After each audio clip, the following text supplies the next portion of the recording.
Hey guys, welcome to another episode of the Brokers Open Podcast. I'm Dr. Ben Spears, the Doctor of Flow. I'm here with the big guy as usual, Matt Vi. How's it going, Matt? Absolutely fantastic. Living another day in paradise, brother. Yeah. Yep. Well, I'm right here with you, so that's a good thing. Right. Yep. Part of what makes a If you're paradise, living in Ben. paradise, guess where I'm living? That's right. And I'm next door. So That's right. yeah, we've got a good and very relevant Yep. topic today. Absolutely. And I'm going to let you tell us what it is. Uh-huh. And then I'm going to let everybody know how to follow us. Yeah. So how to thrive in a seller's market. And there's quite a few of these that I put together, and some information and everything. But we're really going to stick with kind of three of them today. Okay. Yep. And just to keep everything short and concise, and make sure that we stay on track. But we're going to talk about three different ways to be relevant in a seller's market. Perfect. Well, guys, whoever you listen to this, make sure you hit that follow, that subscribe button. There's no better time than right now than to go to brokersopenpodcast.com. Sign up for our newsletter. We'll send you some monthly real estate tips, tricks, and hacks. I always want to say real estate twice for some reason. Real estate tips, tricks, and hacks straight to your inbox, and hopefully help you generate more business and close more transactions in the next 12 months. Yep. So, Matt. Yeah, Benny. There's multiple ways to thrive in a seller's market. Yep. The three we're going to talk about. There's multiple ways to fail in a seller's market as well. Yeah, there's probably more ways to fail than there is to succeed. Yeah. I would have to say that. Yep. and be pretty confident about it. But one of the things that we're going to talk about is contingencies. Mm-hmm. Right? So tell us, when it comes to contingencies in a seller's market, good thing, bad thing. Yeah. What's up? Yeah, so here's the tendency in the seller's market as buyers get more and more fatigued, right? Yeah. They're like, hey, I'm tired of losing to this. Maybe they have all cash, maybe they don't have all cash, and so what they end up doing is they waive a bunch of contingencies, and then after the fact, they end up with the repercussions of waiving those contingencies, right? Yeah. So appraisal is a big one, right? Yep. Don't waive your appraisal contingency if the buyer doesn't understand exactly what's happening. Don't allow them to waive it. Okay, Yeah. that's how it goes with all of these. But Yeah. Inspection as an example, right? I'll just take it as is. Just give me the house, right? Yeah. Talked to probably 2 weeks ago. Talked to a home inspector that does a ton of home inspections. He and his team, and he said he's getting so many calls back now. Calls after the fact, not call back. I shouldn't have said call back. He's getting called after the transaction is over, and people are wanting home inspections done. And he's going through and he's finding stuff, and these people are just flipping out, right? He says 2 out of 3 times, people are crying when he goes over the report with them, right? Yeah, I'm sure. Yeah, they just got in the frenzy. There was the blood in the water, and everybody's taking a bite, and then somebody grabs a house, and they're happy that they got the house and everything, and the next thing they know, they look back and there's a year left on their roof or something like that, right? Yeah. So is waiving a contingency a good idea? Absolutely, it makes your offer more competitive. Right. But does making the offer more competitive outweigh the long-term repercussions of what's possibly going to happen? Now, not that everyone that waives inspection contingency, they don't end up with a doghouse, right? That's not the way it works. Of course. Sometimes, man, you throw those dice and it comes up lucky 7. Barbie's dream house. That's right. And then other times you throw those dice and you crap out. Castle Grayskull. That's exactly right. That's exactly right. So both of those things are really probable. The key here is, are you communicating that as the agent? Are you communicating that clearly with them? Hey, here's what here's what it's going to take for us to be more competitive, and here's the repercussions of what can happen. After you have that conversation with them, I would suggest anyone that is waiving a contingency that is built into your contract, everyone should at least send a follow-up email that says, hey, Dr. Ben, I just wanted to reach out. I'm glad we're putting this offer in. Yes, it looks like a very competitive offer. I'm getting ready to hit send on it. I just wanted to clarify, we talked about waiving the appraisal contingency and the impacts of that. And we also talked about waiving the inspection and the impacts of that. If anything comes up that you're second guessing those, please let me know as soon as possible, because, I don't want to have any long-term issues with how much you love the house or a relationship, so that you can continue referring business to me, right? Something like that goes out in an email just to clarify, hey, look, I told you. Okay. Yeah.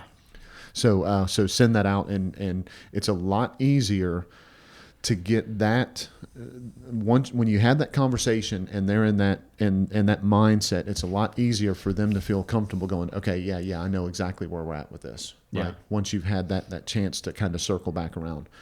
later, you sending something like that to them after, and you not having it in your file and going, hey, don't you remember you told me about this? Man, their memory's going to be awfully foggy. Yeah. They're Oh, going to be you know like, I don't remember having that conversation. Yeah. Well, who are you? That's exactly right. You need to talk to my lawyer. Yeah. Yeah. So consider the repercussions whenever you're waiving any kind of contingencies, and then make sure that you follow up with an email saying, hey, we talked about this. Let me know if anything comes up that you change your mind. Yep, absolutely. So, that brings us to the second one that we're going to talk about, which is, you can't really play hardball, right? If you got buyers, you can't go in there and be like, I'll offer you half of what your home's worth, that kind of thing, and throw in the fridge, and or everybody throws in there, throw in the washer dryer. Right.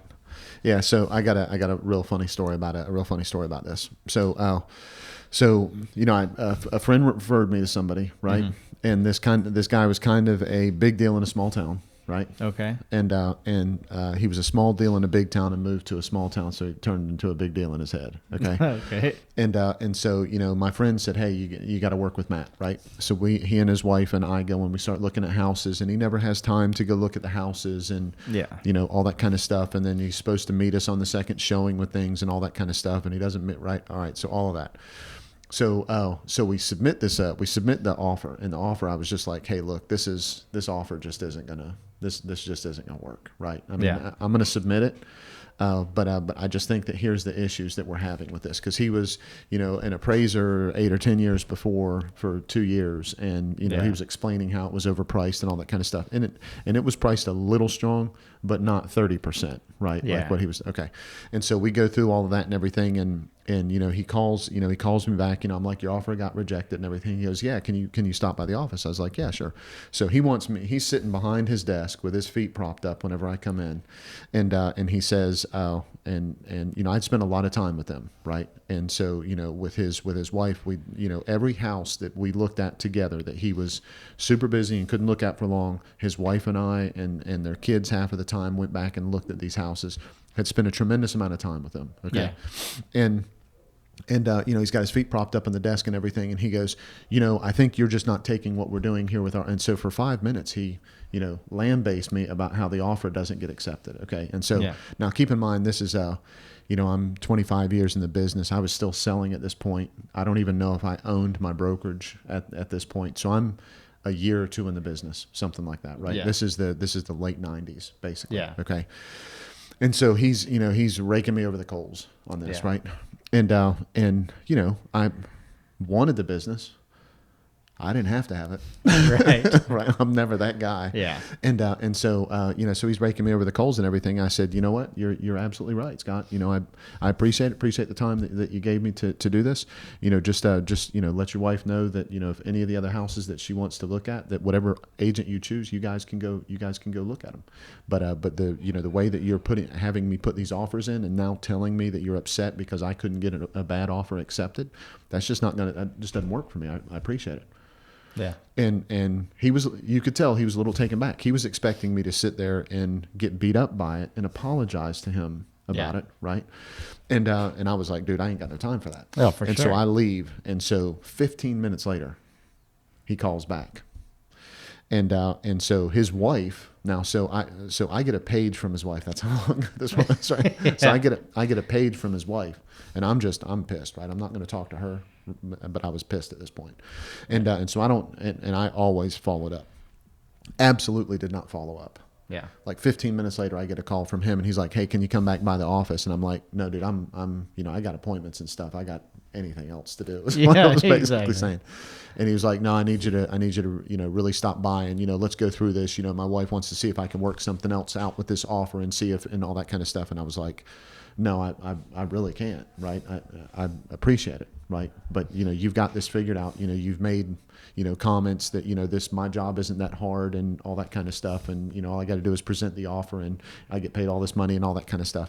And so I get like 3 pages from her over the next 20 minutes. And I finally call her back and she's crying and she's like, "Scott is at the office. Will you please go back and just talk to him? I want this house, whatever it is that you," and I walked back in there and he was still acting jerkish. Right. Right.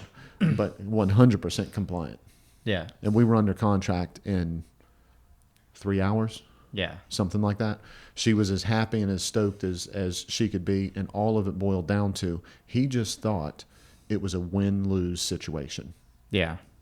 He wanted to play hardball so that he could sit around with his buddies afterwards and drink beer and say, I won, I beat them up, I got this is how much less I paid for it, and I told that stupid agent that didn't earn his money this, and all that kind of stuff. He wanted all of that. That market was not as near as much of a seller's market as we're in right now. Right. Okay? Yeah. It was a lot more of a balanced market. Having those type of hardball conversations, all that does is put you in a situation where you can't recover from it later. Yeah. If you beat someone up on the price in the beginning, they're going to beat you up on the inspection later. Oh, you know it. They're going to beat you up on the appraisal later. They're going to beat you up on everything else. That doesn't mean don't be stern to what you want. As an agent, help your people understand to be stern with what they want. That's extremely important, okay? However, there's a difference between being stern with what you want and being well identified what you're looking for and going after that house. There's a big difference between that and just trying to play hardball. Yeah. In a seller's market, if you're playing hardball, it's going to come back and it's going to haunt you.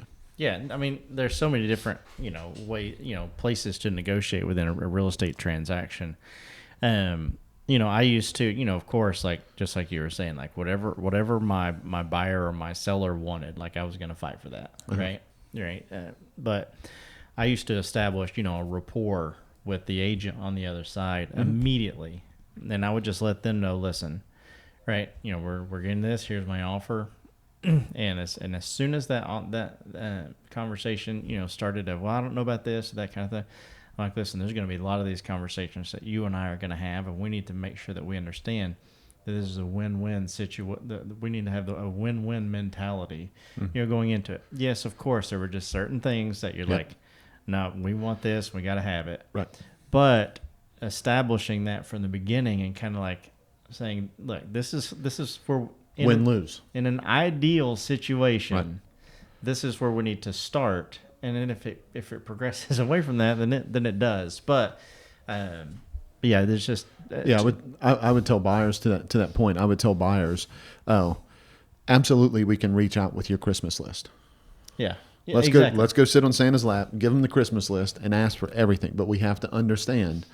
Santa's busy. Santa's got his own agenda. Santa's got all these other things going on. He's got a lot of people to take care of. It's not just about us being that one kid sitting on Santa's lap.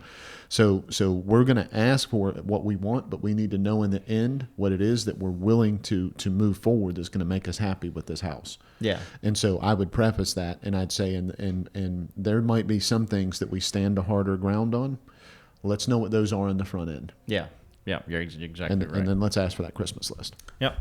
Well, let's talk about the third one here. Yep. And that is, obviously, if you're looking in a certain area and it's like, man, it's like nothing's showing up, right? Inventory is so low, blah blah blah blah.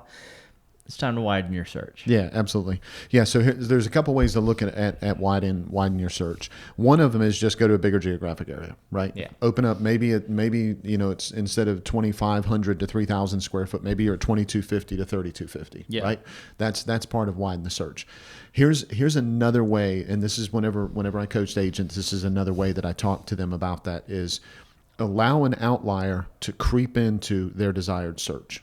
Yeah. Okay. So what I'd mean by that is, have a good conversation. They're really well qualified. You've had your buyer consult with them. You've talked to them about, what it is that they're looking for and everything.